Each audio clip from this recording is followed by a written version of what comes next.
ইসলামী ব্যাংকের যে দুরবস্থা ছিল সেখান থেকে ইসলামী ব্যাংক আজকে কোথায় ঘুরে দাঁড়িয়েছে। আমরা ইসলামী ব্যাংকে 10,000 কোটি টাকা লোন দিয়েছিলাম, তারা সেই লোনটা 10,000 কোটি টাকা ফেরত দিয়ে দিয়েছে। আমাদের যেটা লক্ষ্য সেটা হচ্ছে যে বাংলাদেশের ব্যাংকিং খাতের দুরবস্থার মূলে আমাদের যে স্ট্রাকচারাল সমস্যাগুলো আছে তার একটা হচ্ছে যে আমাদের বন্ড মার্কেট নাই বললেই চলে, আমাদের স্টক মার্কেটের অবস্থা ভয়ানকভাবে করুন, আমাদের ইন্স্যুরেন্স সেক্টর, আমি এটা সেটা কথাই বললাম না, যেটা যে কী করুন অবস্থা আছে। শুধু ব্যাংকিং খাত, সেই খাতের উপর সবাই নির্ভরশীল।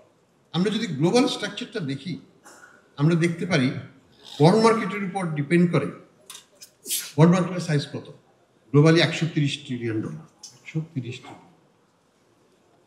স্টক মার্কেটের সাইজ হচ্ছে $90 ট্রিলিয়ন, আর ব্যাংকিং বা মানি মার্কেটের সাইজ হচ্ছে 60 ট্রিলিয়ন।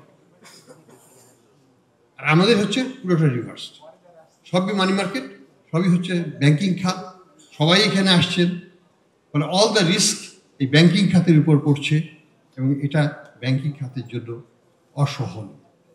গভর্নেন্সের ব্যাপারে যদি আমরা আসি, আমরা গভর্নেন্সটাকে খুব গুরুত্বপূর্ণ।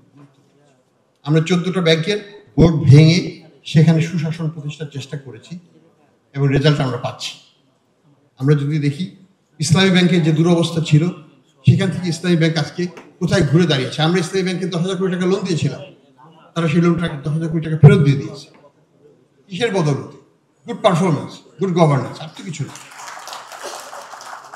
আমাদের যে খারাপ ব্যাংকগুলো আছে, খারাপ আর্থিক প্রতিষ্ঠানগুলো আছে, যেগুলো অচল হয়ে আছে, ডিপোজিটরে টাকা দিতে পারছে না, সেগুলোকে তো আমাদেরকে কিছু একটা করতে হবে। তো আমরা যেটা করেছি 5টা ব্যাংকের ক্ষেত্রে এই ব্যাংক রেজলিউশন অর্ডিন্যান্সকে আমরা প্রয়োগ করতে যাচ্ছি। এই 5টা ব্যাংকের মাধ্যমে আমরা নতুন একটা ব্যাংক ক্রিয়েট করব। আমরা আশাবাদী এটা আগামী সপ্তাহেই লঞ্চিং হয়ে যাবে। এটা 35,000 কোটি টাকার পেইড আপ ক্যাপিটাল থাকবে এবং এটা বাংলাদেশের হাইয়েস্ট এখন হচ্ছে 1500 কোটি টাকা পেইড আপ ক্যাপিটাল, এটা এখানে 35,000 কোটি। কাজে এটার চাইতে শক্তিশালী ব্যাংক হবে না এবং আমরা আশা করব যে আমরা এই দুর্বল ব্যাংকগুলোকে নিয়ে একটা সবল ব্যাংক প্রতিষ্ঠা করব সরকারের সাহায্যে। এখানে সরকার 20,000 কোটি টাকা দিচ্ছে এবং আগামীতেও আমাদের আমরা ব্যাংক রেজলিউশন ডিপার্টমেন্ট করেছি। ওয়াচ আউট, কোন কোন ব্যাংক এবং এনবিএফআই তারা খারাপের দিকে যাচ্ছে, আর্লি ওয়ার্নিং দেওয়া এবং পরবর্তীতে হস্তক্ষেপ করা। It's will be part of regular financial sector intervention central ব্যাংকের পক্ষ থেকে।